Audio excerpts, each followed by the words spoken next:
जय हिंद मेरे प्यारे दोस्तों, कैसे हैं आप सब लोग। आई होप आप सब लोग बहुत अच्छे होंगे और स्वस्थ होंगे और मस्त होंगे। तो हम इस चैनल के माध्यम से व्याकरण पढ़ रहे थे और व्याकरण के अंतर्गत हमारे सर्वनाम चल रहे थे। सर्वनाम के अंतर्गत हमने आपको सर्वनाम के भेद बताए थे। सर्वनाम के कितने भेद होते हैं? सर्वनाम के 6 भेद होते हैं और 6 भेदों के अंतर्गत हमने 3 भेदों के बारे में हमने पढ़ लिया था। व्यक्तिवाचक सर्वनाम, निश्चयवाचक सर्वनाम और अनिश्चयवाचक सर्वनाम के बारे में बहुत अच्छी तरह से हमने जान लिया था कि वो क्या होते हैं, कैसे होते हैं। तो आइए हम नंबर 4 की बात करें तो आपका होता है संबंधवाचक सर्वनाम।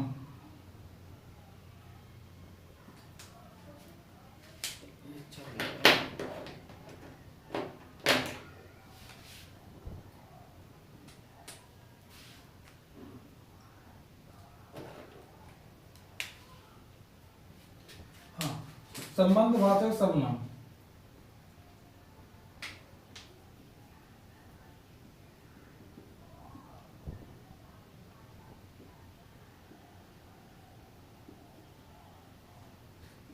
अगर इसकी परिभाषा हम देखें तो इसकी परिभाषा होगी जिस सर्वनाम से किसी दूसरे सर्वनाम या संज्ञा का संबंध स्थापित हो तो उसे हम क्या कहते हैं? संबंधवाचक सर्वनाम कहते हैं। जैसे जिस सर्वनाम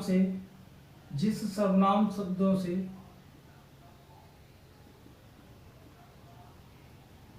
जिन सर्वनाम शब्दों से किसी दूसरे सर्वनाम या संज्ञा का संबंध स्थापित हो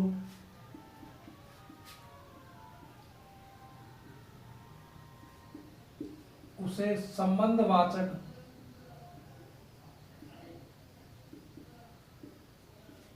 सर्वनाम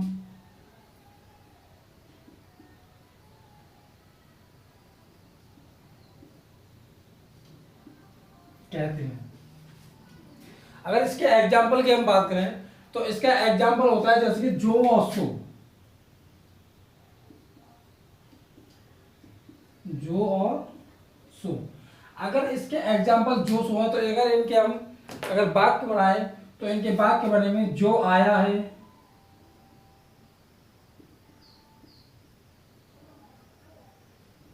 सो जाएगा,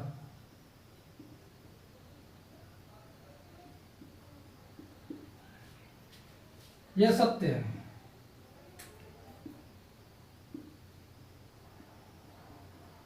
जो आया है सो जाएगा, यह ध्रुव क्या है? सत्य है।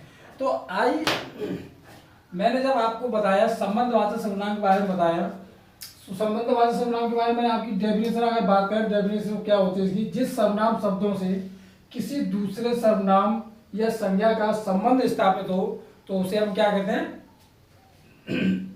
उसे हम कहते हैं संबंधवाचक सर्वनाम कहते हैं। अगर इसके एग्जाम्पल की बात करें तो इसका एग्जाम्पल होता है जो और सो। क्या होता है? जो और सो। यानी कि अगर वाक्य में इसकी बात करें तो वाक्य में होगा आपका जो आया है सो जाएगा, यह ध्रुव क्या है? सत्य है। इसका एक एग्जाम्पल ये हो जाता है। तो आप इसका एक स्क्रीनशॉट लीजिए, इसके बाद दूसरा करवाते हैं।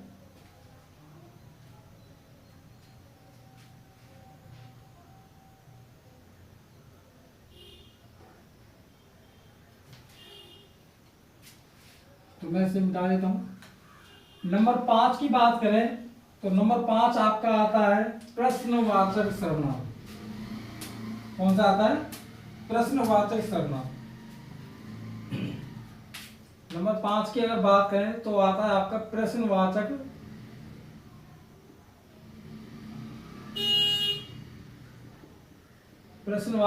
सर्वनाम।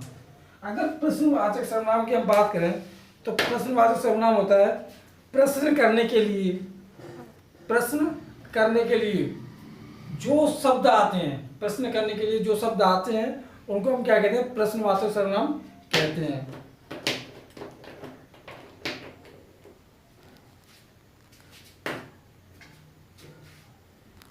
प्रश्न करने के लिए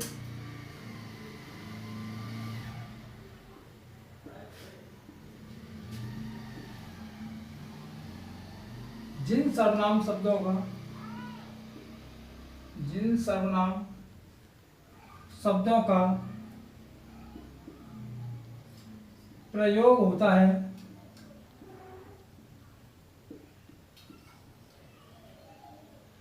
जिन प्रश्न करने के लिए जिन सर्वनाम शब्दों का प्रयोग होता है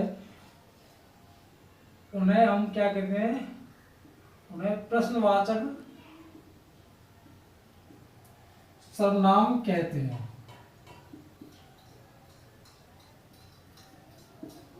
तो आई होप आपके समझ ये भी डेफिनेशन आपके समझ बहुत अच्छी तरीके से आई भी होगी। प्रश्नवाचक शब्द कौन से होते हैं, तो अगर इसके एग्जाम्पल की हम बात करें तो प्रश्नवाचक कब, क्यों, कैसे, कहाँ, ये सारे के सारे शब्द कैसे आपके प्रश्नवाचक हैं। जैसे कब, क्यों, कैसे, कहाँ, ये आपके क्या है, प्रश्नवाचक वाक्य, प्रश्नवाचक सर्वनाम है। ये क्या है आपके प्रश्नवाचक सर्वनाम है। अगर इन सर्वनाम शब्दों से, इन प्रश्नवाचक सर्वनाम शब्दों से अगर हम वाक्य बनाएंगे तो वाक्य कैसे बनाएंगे, तो हमारे वाक्य बनाएंगे, क्या वह स्कूल जाएगा,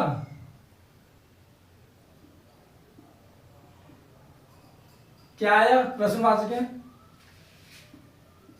वह घर क्यों नहीं गया, तो ये भी क्या है आपका प्रश्नवाचक है।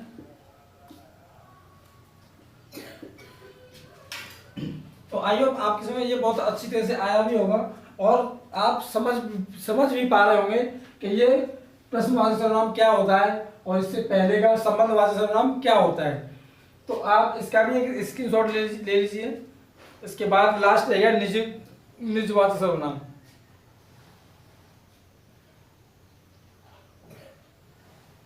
तो आपने एक स्क्रीनशॉट ले लिया होगा, तो इसे मैं मिटा देता हूँ। नंबर 6 आपका रह गया है निजवाचक सर्वनाम।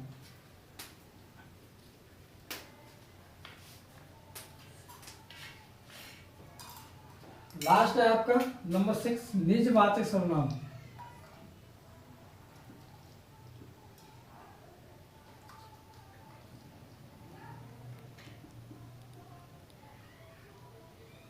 निजवाचक सर्वनाम। अब निजवाचक सर्वनाम क्या होता है, निजवाचक सर्वनाम होता है जो सर्वनाम तीनों पुरुषों के, जो सर्वनाम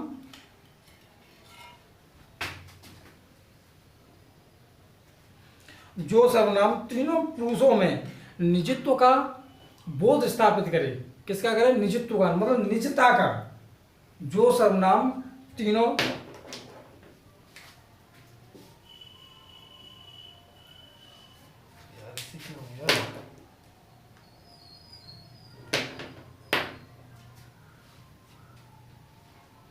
हाँ, तो इसकी एक डेफिनेशन लिखते हैं। जो सर्वनाम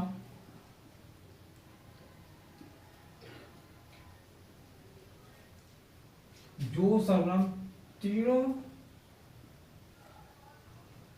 पुरुषों का, जो सर्वनाम तीनों पुरुषों का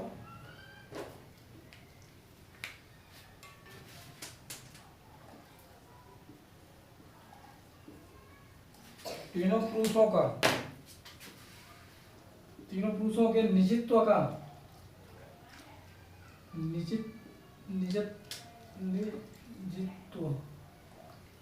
निजित्व का बोध कराए,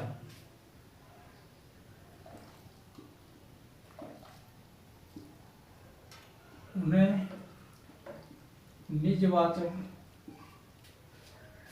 निजवाचक सर्वनाम कहते। अगर इसके निजित्व की बात करें, मतलब ये अपने लिए बात करते हैं, ये अपने लिए बात करते हैं। जैसे कि इसका अगर एग्जाम्पल की बात करें, जैसे कि अपने आप, जैसे कि स्वयं, अपने आप स्वयं, जैसे कि वह काम में आप कर लूँगा, करूँगा। जैसे मैं स्वयं घर चला जाऊँगा।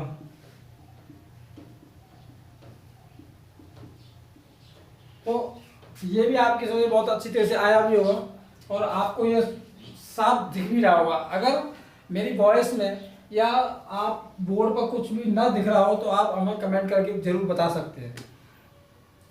तो जो मैंने आपको ये 3 जो प्रकार थे वो मैंने आपको कराए और आपकी समझ में बहुत अच्छी तरह से आया भी होगा। और ना आया हो तो कमेंट करके ज़रूर बताएं कि आपको ये वीडियो कैसी लगी, वॉइस अच्छी आई या नहीं, समझाने का तरीका आपको सही लगा या नहीं। तो तभी हमको पता चल पाएगा कि आपकी समझ में अच्छी तरह से आ रहा है या नहीं आ रहा है। मैंने आपको पहले ही बताया था सर्वनाम 6 प्रकार के होते हैं।